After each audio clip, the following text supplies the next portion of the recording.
Golf Central on YouTube is brought to you by the new elite family of woods and irons from Callaway. I am Matt Adams. Rex Hoggard and Amy Rogers will be joining us in just a moment. We've got a great show coming up, including the game's most recent major champion on the women's side of the sport, Minjee Lee, who now has 3 major championships to her credit. And we'll talk about the pressure and the opportunities this week in Detroit as we welcome in Rex Hoggard. So, Rex, I'm going to kind of throw a broad net at you because, yes, we have a lot to reflect on what has been in the season so far, but there's still so much to discover, that which lies in front of us immediately and not that far down the road.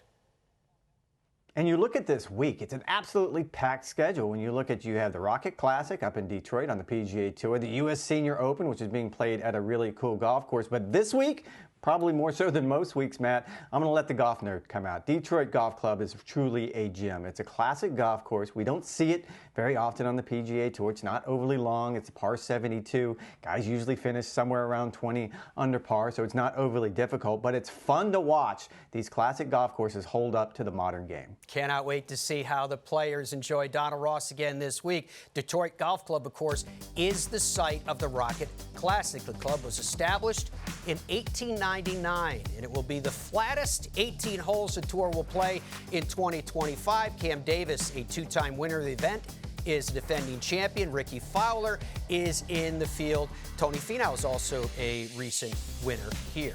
2 of those 3 players are in the field this week.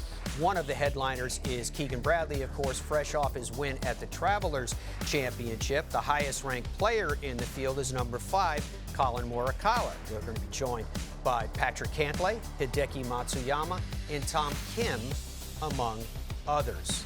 So a good field in Detroit, which is where we find Amy Rogers covering it for us this week. Amy, it looks like the weather has kind of turned pretty rough on you. What are you hearing about the weather now and for tournament proper?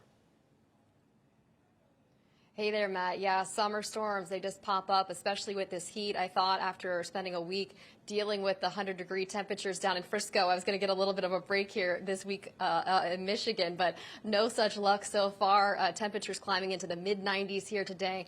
Heat indexes in the triple digits, and so, of course, you get these pop-up showers in the afternoon, and so that's what forced us inside here to the clubhouse today. The horn blew here at 3 p.m. local time to suspend play as some severe storms moved in here, and unfortunately, it looks like it's going to be a repeat, more of the same over the next few days as well. 70%, 80% chance of thunderstorms Wednesday, Thursday, and Friday here. Now, a little bit lesser chance on Saturday. Looks like it drops to about a 50% chance of storms. And thankfully, Sunday looks clear in the event that we have to play catch up. But also with this storm moving in here behind me, we're going to see a drop in temperatures as well, dropping down into the 70s tomorrow, which I'm particularly excited about. Yeah, it sounds like the challenge is to get through the cut. So obviously, it's always a treat to play in a Donald Ross golf course. I'm curious, have you heard anything from the players about their level of excitement of the same? Well, Matt, this is a relatively new event on the PGA Tour. Just started back in 2019, but as you mentioned, it's the course here at Detroit Golf Club that has really attracted some of the world's top-ranked players back here year after year. They don't see many of these traditional layouts week to week on the PGA Tour. Donald Ross designing both courses here on the property, and so players relish this opportunity to get back here and to play this venue.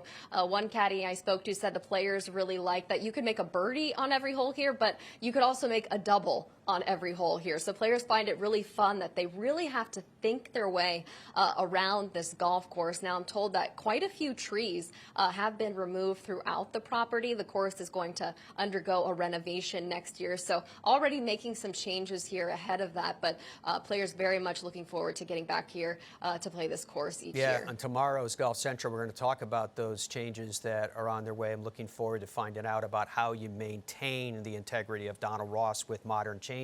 But I want to ask you first, Amy, about the depth of field. You heard us mention that just a moment ago. With the changes on tour now, events like the Rocket Classic, well, they're becoming pretty important at this time of year. Absolutely. I mean, with the final signature event of the season, the Travelers Championship, now in the rear view, players are really shifting their focus as we get into this latter part of the season. You have players competing this week that are going to be focused on trying to keep their tour card at the end of the year. You have some players that want to make a climb up the Ryder Cup point standings. And then probably most top of mind for players this week and over the next few weeks will be trying to make a move in the FedEx Cup point standings. This week's Rocket Classic is one of 4 full field events remaining on the schedule until that first playoff event in Memphis. So it's very much top of mind for these players as they need to jockey for position to climb inside that top 70 in the standings in order to get into that first playoff event. But in speaking to one of the caddies out here today, this is part of a very grueling stretch as well. It's summertime here. We saw it here today with the high temperatures. There's going to be delays due to thunderstorms. So it's a tough stretch of events as well, and he told me that players will very much be pacing themselves, trying to use their time as efficiently as possible as they look to make up some ground and hopefully earn a spot in the playoffs in the coming weeks. Amy, thank you very much. We are very much looking forward to your work this week. Okay, so this is how you can catch the Rocket Classic this week. First 2 rounds are on Golf Channel starting at 3 p.m. Eastern Time, and then on the weekend, coverage begins right here at 1 p.m. Eastern before shifting over to CBS for the conclusion of play. So big changes are now only a couple of months away on the PGA Tours. Going forward, that number to hit to keep your full playing privileges has been sharply reduced from 125 down to 100. So, Rex, let's just jump in there first. You heard Amy talking about it. It's on everybody's mind. What do you think they are contemplating? Yeah, I love the fact that Amy brought up there's only 4 full field events remaining this season. It seems like we've just made it into the major championship season, but right about now, players start to look at those lists, start doing the math, start trying to figure out exactly where they are. And there's 3 lists that you probably need to keep an eye on. Let's call them 3 bubbles. I'm going to start with the top 70 because that gets you into that first playoff event, the FedEx St. Jude Championship. And you can't do much if you're not in the playoffs. And if you look at who is in and around that bubble right now, it is some eye-opening names. Ricky Fowler, 69th, just inside that number, played decent last week, but he will have to have a solid finish to the season if he hopes to get into the playoffs. You have major champions, Wyndham Clark, 75th. You have Matthew Fitzpatrick, 74th. Adam Scott is 80th. Tom Kim is 84th. Now, it's important to point out many of these players, most of these players, will be exempt for the next few years based on various benchmarks that they've reached in their career and victories. However, it is so important now to get inside that top 50, and that's the next number you would want to look at. That's qualifying for the second playoff event, the BMW Championship, and that gets you into all the signature events next year. That is huge for these players.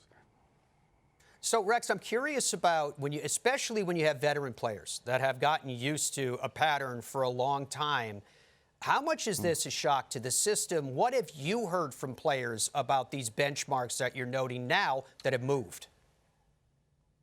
It's interesting. Last week at the Travelers Championship, players were already starting to talk about the FedEx Cup bubbles, that top 70, that top 50, even the top 100 number. You just brought it up. The PGA Tour has gone from 125 players at the end of the fall season who are fully exempt to 100. That doesn't seem like that big of a deal, but it's going to make the fall so much more competitive than anything we've ever seen before because guys will be scrambling. Just went down that list of players who are right now just inside that top 100 bubble. Forget about the playoffs. You're just trying to keep your playing privileges going into next year. I think it's made everybody much more aware. And all you need is one good week. I always think the best comp right now in this particular situation is Cam Davis, who won last year at the Rocket Classic. He entered this week last year at 77th on that list. He would have been on that graphic we just showed about a bubble guy trying to make sure he gets into the playoffs.